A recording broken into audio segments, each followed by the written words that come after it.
Hello friends, मैं B N Rai on behalf of the open mind institute आपको एक story के साथ आज की मैं बातों को रखता हूँ। यह स्टोरी है कि हर इंसान जो भी इस संसार में आता है उसके मन में एक प्रश्न जरूर रहता है कि एक्चुअल ह्यूमन वैल्यू, हमारा वैल्यू क्या है। जबकि हमारे पास ईश्वर के दिया हुआ इतना बड़ा स्वस्थ शरीर, सब तरह के गुणों का क्वालिटी सारे भरने के बावजूद भी हम लोग को अपने इस चीज़ को एहसास मन में मन जरूर रहता है कि वैल्यू क्या है। इसी पर यह कहानी है जो काफ़ी शिक्षाप्रद होगा और आप उसको ठीक से सुन करके आप एंजॉय भी करेंगे। और आज मैं आपसे रिक्वेस्ट भी करता हूँ, यह यदि कहानी आपको बहुत अच्छा लगे तो आप इस चैनल को सब्सक्राइब करें और अधिक से अधिक लोगों को सेवा करें। जो यह चैनल आपको हर तरीक़ा से आपके हेल्थ, वेल्थ, हैप्पीनेस, रिलेशनशिप सारे चीज़ों में काम करेगा। और जब भी आपको ज़रूरत है मेरे मोबाइल नंबर को आप रिंग भी कर सकते हैं 9771614202। अब आते हैं हम उस कहानी पर। एक इंसान को मन में आया जो काफ़ी अपने को काफ़ी धार्मिक प्रवृत्ति का था। वो भगवान के पास अपने बातों को रखता है, गॉड के पास, कि एक्चुअल हे गॉड मेरा वैल्यू क्या है। भगवान क्या करते हैं कि उसको अपने पास से एक बगल से वो हाथ से उठाया हुआ एक पत्थर उसको दे देते हैं और कहते हैं जाकर इसका वैल्यू को पता करके आओ। लेकिन किसी को बेचना नहीं, लेकिन उन्होंने क्लॉज लगा दिया उस आदमी को। वो आदमी तुरंत वहाँ से चल देता है। सामने जाता है तो देखता है कि जैसे वहाँ से चलता है गॉड के घर से। गॉड क्या है, एक उनके गुरु हैं जिसको भगवान के रूप में पूजता है, और गुरु से ही तो ईश्वर की प्राप्ति भी होती है। और जो भी तरह के जो भी धर्म संप्रदाय हैं सभी का माध्यम कोई ना कोई एक गुरु के रूप में जो गाइड उसको करता है। वो जा कर के वो सबसे पहले उसको एक भेंट होता है जो फ्रूट्स के दुकान पर जाता है। कहता है कि यह एक बहुत बड़ा पत्थर है, इसके वो फ्रूट्स वाला देखता है। लेकिन गुरु का भी इंस्ट्रक्शन था कि इसको बेचना नहीं, केवल इसका वैल्यू पता करके आना। इस तरह वो बोलता है कि नहीं, मैं इसके बदला 12 ठो ऑरेंज दे सकता हूँ। तो बोला अच्छा, इसका यह पत्थर हम सोचे कि जिसका कोई वैल्यू नहीं, इसका 12। उसके बाद वो तुरंत आगे बढ़ता है और सब्जी के दुकान पर जाता है।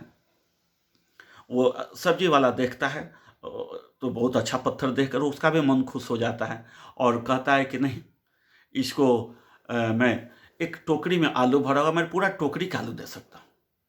तो जो आदमी था उसको काफ़ी खुशी होता है, धीरे धीरे इसका वैल्यू बढ़ रहा है। अब उससे वो रुका नहीं गया, तुरंत सामने देखता है कि एक सौदे का दुकान है और हर जगह उनका इंस्ट्रक्शन था केवल 2 उंगली उठाना है, कुछ बोलना नहीं है, रेट बोलना नहीं है, 2 उठाना है। जो उन्होंने फ्रूट से दुकान से लेकर के सब्जी के दुकान तक ऐसे उठाया और क्षमा भी मांग लिया कि जब उन्होंने उचित रेट लगाया अपने उनके अनुसार तो उन्होंने उसको बेचने से मना कर, क्योंकि यह इंस्ट्रक्शन है कि मैं बेच नहीं सकता। इस तरह वो आगे बढ़ता है और जाता है सोने की दुकान के पास। वहाँ जो उसके जो मालिक रहते हैं उसको दिखाता है, तो बोला कि मैं इसको 2 लाख दे सकता हूँ।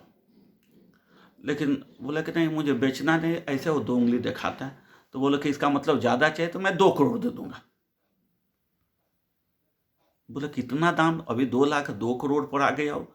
उसके मन में और उत्सुकता बढ़ता है। सामने एक बहुत बड़ा बगल में जो काफ़ी ज्वेलरी और स्टोन और अलग अलग धातुओं का दाम लगता है, उसके पास हो जाता है और सेठ को दिखाते हैं कि इससे भी क्षमा मांग लेता है, जैसे गोल्ड स्मिथ ने, मुझे बेचना नहीं, मुझे दे दीजिए। लेकर के चल दिया, उनके पास जाता है और सेठ के पास दिखाता है। सेठ जैसे उस चीज़ों को देखते हैं तुरंत उठा निकालते हैं अपने अलमारी से एक बहुत अच्छा कपड़ा, उस पर उस पत्थर को रख देते हैं और पत्थर जो था उसके चारों तरफ वो घूमना शुरू किए, अगरबत्ती लेते हैं, जलाते हैं और उनको प्रणाम करते हैं। वो आदमी चुपचाप खड़ा रहता है। तो बोले कि मुझे दाम तो बताइए, और दोनों हाथों को उंगली को उठा कर दिखाता है। बोले कि नहीं नहीं, ये जो दाम के लिए जो तू पूछ रहे, मेरे जीवन में बहुत सारे फैक्ट्रियाँ हैं, बहुत कुछ कमाया, इस संसार की सारी दौलत भी यदि मैं दे दूं और भी किसी से दौलत लाना तो भी इसका दाम बहुत कम होगा। वो उनको प्रणाम करता है कि नहीं नहीं नहीं नहीं, मुझे तो बेचना नहीं है, इसलिए मुझे दाम बताया तो सब कुछ, मेरे जितने फैक्ट्री है सब कुछ मैं दे दूंगा, मेरे पास अभी धन दो, लेकिन इसका दाम मैं नहीं बोल सकता, अनलिमिटेड है, बेहद का चीज़ है ये, जिसका कोई रेट नहीं लगाया जा सकता, इतना कीमती है पत्थर है। इस तरह वो आदमी फिर उस पत्थर को, उनको जो मुझे बेचना नहीं है, मेरे गुरु का आदेश है, मेरे जिनको भगवान वो मानता है, गुरु का आदेश है, और मैं जाकर उनको पत्थर को लौटाना भी है। इस तरह वो लौट जाता है और जा कर के उनको लौट देता है। कहला कि वो तो ठीक है, मैं अपने दिन भर की सारी कहानी को समझा करके उनको सुना देता है अपने गुरु को। लेकिन कहता है कि मेरा सुबह का प्रश्न तो था, अब तो जवाब दे दीजिए। बोले क्या प्रश्न था? तो वहीं कि एक ह्यूमन का मेरा वैल्यू क्या है? तो बोले कि अभी तक मैं सोचा कि अभी तक आप समझ गए होइएगा, लेकिन आपने समझा नहीं। आपने इसी पत्थर को देखा ना, क्या क्या लोग वैल्यू लगाया, कोई 12 ठो ऑरेंज लगाया, कोई 1 टोकरी आलू लगाया, कोई 2 करोड़ लगाया, कोई अनलिमिटेड लगाया। वैसे ही आदमी को आपके क्या यूटिलिटी होगा, वो आदमी कितना आपसे उसको स्वार्थ पूरा हो सकता है, क्या आप पर रिस्क ले सकता है।